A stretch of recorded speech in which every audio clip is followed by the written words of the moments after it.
111-এর পদধ্বনি শোনা যাচ্ছে। মাহফুজ আলম তার ভেরিফাইড ফেসবুক পেজে এটি পোস্ট করেছেন। এরপরেই এটি নিয়ে নানা গুঞ্জন, নানা জল্পনা কল্পনা। তিনি এই 111-এর বিস্তারিত ব্যাখ্যা দেননি যে তার যে পদধ্বনি শোনা যাচ্ছে, কেন সেই পদধ্বনি। যেমন আজকে কয়েকটা ঘটনা ছোট ছোট ঘটেছে। যেমন এই এনসিপিকে ইফতেখারুজ্জামান বলেছে যে কিংস পার্টি, সরকার কিংস পার্টি করেছে এবং দুজন প্রতিনিধি আছে। মাহফুজ আলমকে মেনশন করা হয়েছে।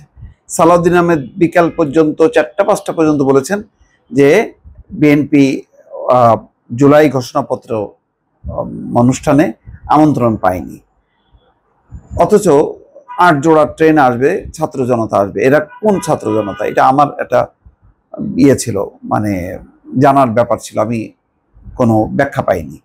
কারণ এখন তো সবাই যার যার ঘরে চলে গেছে। এখন সবাই মিলে যদি হতো তাহলে সর্বদলীয় একটা মিটিং ডাকা হতো, বলা হতো যে আপনারা সবাই আসেন এবং আপনারা অর্গানাইজ করেন, কারণ সরকারের তো কোনো দল নেই। এই অবস্থায় যখন, এবং গতকালকে 2টা ঘটনা, একটা সমাবেশ থেকে নির্বাচনের জন্য বলা হচ্ছে তারুণ্যের প্রথম ভোট মানে ধানের শীষের পক্ষে হোক, আবার অন্যদিকে বলা হচ্ছে সংবিধান বাতিল, সেকেন্ড রিপাবলিক এবং তার ভিত্তিতে নির্বাচন, এরকম একটা দাবি বাস্তবায়ন করতে হবে। দাবির একটা মানে আওয়াজ শহীদ মিনার থেকে, এদিকে হচ্ছে নির্বাচনের আওয়াজ, সব মিলায় একটা ধোঁয়াশা। জামাত ইসলাম ঠিক আজকে কালকে এই ব্যাপারে কোনো কথা বলেনি, কিন্তু জামাতের অবস্থানটা বিএনপি যা বলছে তেমন না, অনেকটা ধরা যায় যে এনসিপি যা বলছে তার মতন করে। এর মধ্যেই 111-এর পদধ্বনি শোনা যাচ্ছে। তার আমি এই পোস্টের একটা ব্যাখ্যা দেখলাম, এটা আমার খুব ভালো লেগেছে। এই আন্দোলনে যে সবার পার্টিসিপেশন, বাম ডান সবার, মানে শিল্পী সাহিত্যিক কবি সব শ্রেণী পেশার মানুষ, এটার একটা স্বীকৃতি মাহফুজ আলম তার পোস্টে দিয়েছেন। চমৎকার। কিন্তু এটার কিন্তু মানে ব্যাখ্যা পাওয়া যায়নি।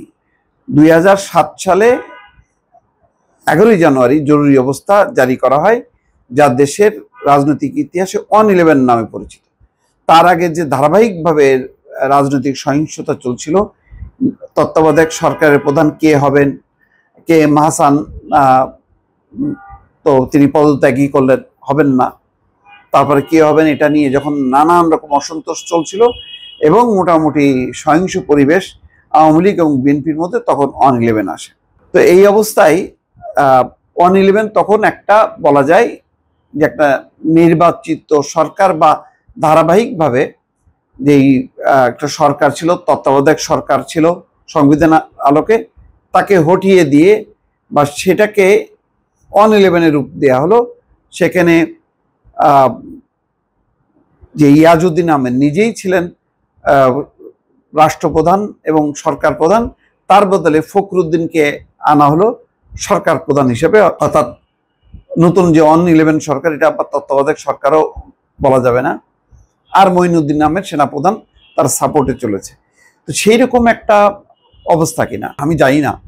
এখন কি ডক্টর মোহাম্মদ ইউনূস কি একটা তত্ত্বাবধায়ক সরকার গঠন করে দেবেন, দিয়ে তিনি কি পদত্যাগ করবেন? ওটাই কি 111 নাকি কি হচ্ছে আসলে? নির্বাচনটা কে করবেন? এখন ডক্টর মোহাম্মদ ইউনূস কিভাবে করবেন সেটা একটা প্রশ্ন। আজকে ইফতেখারুজ্জামান বলেই দিচ্ছেন যে এটা এনসিপি হচ্ছে সরকারের কিংস পার্টি, তাদের 2জন প্রতিনিধি আছে, তাহলে তো আর নিরপেক্ষ হলো না, তাহলে কিভাবে হবে? তো একটা বজগট অবস্থা। আবার যদি দাবি পূরণ না হলে এনসিপি বলছেন যে তারা নির্বাচনে অংশ নেবে না, তারা নির্বাচন কমিশনকে বলছে মেরুদণ্ডহীন একটা দলের আজ্ঞাবহ, এবং সেখানে সামরিক উর্দি পড়া লোকজন আছে, মানে যেই নেতিবাচক, তাতে নির্বাচনের পক্ষে এটা মনে করা যায় না। আবার বলছেন যে পূর্ণ সংস্কার ছাড়া নির্বাচন যাব না। তাহলে এই যে পরিস্থিতি, এই পরিস্থিতিতে ডক্টর মোহাম্মদ ইউনূস নিঃসন্দেহে একটা বেকায়দায় আছে।